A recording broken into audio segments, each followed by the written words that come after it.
60대 동창 모임에 가보면 예전엔 서로 비슷비슷하던 친구들이 지금은 참 많이 다르게 느껴질 때가 있습니다. 어떤 친구는 해외여행을 자주 다니고, 또 어떤 친구는 손주 돌보느라 바쁘다 하고, 또 누군가는 일찌감치 귀촌해서 농사짓는 삶을 자랑합니다. 그런데 그 자리에 앉아있는 나는 왠지 모를 거리감과 조급함을 느낍니다. 나는 지금 뭘 하고 있지? 왜 나만 이렇게 준비가 안 된 느낌이지? 은퇴는 누구에게나 오지만 그 후의 삶은 준비에 따라 정말 다르게 펼쳐집니다. 오늘 영상에서는 은퇴 후 친구들과 벌어지는 삶의 격차, 그 격차를 줄이기 위한 현실적인 은퇴 준비 방법, 그리고 실제 사례 3가지를 통해 은퇴 후 삶에 대한 시야를 조금 넓혀보려 합니다. 은퇴 후 삶의 격차는 단순히 돈에서만 오는 건 아닙니다. 시간, 건강, 인간관계, 삶의 목표, 이 모든 요소들이 서로 엮여 삶의 질을 결정합니다. 경제적 준비의 차이. 은퇴 후 고정 수입이 끊기면서 생활비, 의료비, 여가 비용 등을 어떻게 감당하느냐에 따라 삶이 달라집니다. 누군가는 연금과 부동산 수입으로 여유롭게 살고, 누군가는 알바를 전전하며 생계를 유지합니다. 정신적, 사회적 준비의 차이. 일이라는 정체성을 내려놓은 후에도 나를 가치 있게 느낄 수 있는가? 사회적 소속감이 유지되고 있는가? 이 질문에 예라고 답할 수 있는 사람이 은퇴 후에도 활기차게 살아갑니다. 건강과 생활 습관의 차이. 60대 이후에는 체력과 건강이 인생의 큰 변수입니다. 평소 꾸준히 운동하고 건강 관리를 해온 사람과 그렇지 않은 사람의 차이는 해가 지날수록 극명해집니다. 은퇴 준비의 3가지 핵심 포인트. 은퇴를 잘 준비했다는 건 반드시 돈이 많다는 뜻이 아닙니다. 오히려 균형 잡힌 삶을 설계해 놓았느냐가 중요합니다. 첫째, 돈보다 현금 흐름이 중요합니다. 국민연금, 개인연금, 소액 임대 수익, 취미활동에서 나오는 부수입 등 꾸준히 들어오는 현금 흐름이 있어야 노후 생활의 안정감을 가질 수 있습니다. 둘째, 소속감과 역할을 만들어야 합니다. 지역 커뮤니티, 봉사활동, 재능기부, 작지만 내 이름이 걸린 프로젝트 등 내가 누군가에게 필요한 존재라는 감각은 은퇴 후 삶을 버텨주는 힘이 됩니다. 셋째, 건강 루틴은 은퇴 전부터 만들어야 합니다. 4050대부터 운동 루틴, 식습관, 건강검진 등의 습관을 꾸준히 들여야 60대 이후에도 자유롭게 원하는 삶을 살아갈 수 있습니다. 사례 1. 은퇴 후 소득 흐름을 만든 김정수 씨, 63세, 정교사. 김정수 씨는 30년 교직 생활을 마치고 정년퇴직 후 단순히 연금만으로는 부족하다는 걸 느꼈습니다. 하지만 은퇴 전에 작은 영어 과외를 시작했던 게 큰 힘이 됐습니다.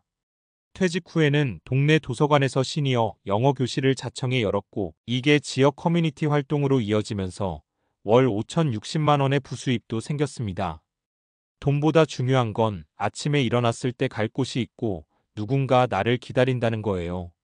정수 씨는 이렇게 말합니다. 소득보다 가치 있는 소득, 그게 은퇴 후 삶을 지탱해 줍니다. 사례 2. 관계 단절로 어려움을 겪은 이영자 씨, 66세, 전 회사원. 이영자 씨는 대기업에서 35년을 근무하고 명예퇴직했습니다. 하지만 퇴직 후 1년 만에 우울감이 찾아왔습니다. 이유는 간단했습니다. 회사 외의 인간관계가 거의 없었기 때문입니다. 오랜만에 나온 동창 모임에서는 친구들이 각자 활기찬 활동을 하고 있는 걸 보고 오히려 더 큰 소외감과 상실감을 느꼈습니다.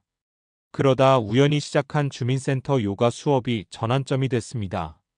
새로운 친구들이 생기고 매일 몸을 움직이면서 활력이 돌아왔습니다. 일할 땐 몰랐는데 퇴직하고 나니 사람만큼 중요한 게 없더라고요.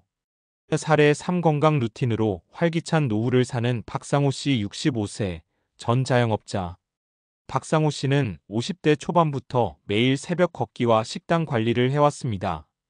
직장 동료들은 뭐하러 그렇게까지 하냐며 웃었지만 65세가 된 지금 친구들 모임에서는 유일하게 약 없이 살아가는 사람입니다. 건강하니 여행도 자유롭고 손주들과도 신나게 뛰어놀 수 있습니다. 최근에는 등산 동호회를 만들어 리더 역할도 하고 있습니다. 내 몸이 곧 내 자유입니다. 나이 들수록 그 말이 점점 더 실감나요. 건강은 단지 병원비를 아끼는 게 아니라 내 인생을 내가 통제할 수 있는 능력입니다. 퇴직은 끝이 아니라 새로운 삶의 시작. 퇴직은 누구에게나 오는 인생의 한 페이지입니다.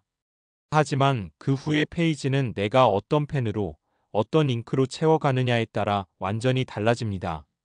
지금 은퇴를 앞두고 있다면, 혹은 이미 은퇴를 하셨다면 늦지 않았습니다. 오늘부터라도 소득의 흐름, 관계의 회복, 건강의 루틴을 하나씩 시작해 보세요. 그리고 무엇보다 중요한 건 비교하지 않는 삶입니다. 친구들과의 격차는 단지 선택의 차이일 뿐, 내가 진짜 원하는 삶을 살고 있다면 이미 잘 살고 있는 겁니다. 1. 왜 퇴직 후에 무기력감이 오는가? 1. 정체성의 핵심 역할. 역할 상실로 인한 자기 상실 현상. 일상 루틴 붕괴 시간의 해체 감정 혼란. 과학적 근거. 퇴직 후 13년 사이 인지 기능 저하와 우울감이 급격히 증가한다는 연구 결과 예 하버드 성인 발달 연구. 2. 인생 2막을 위한 재설계의 핵심. 하고 싶은 일이 아니라 지속 가능한 의미를 찾는 것.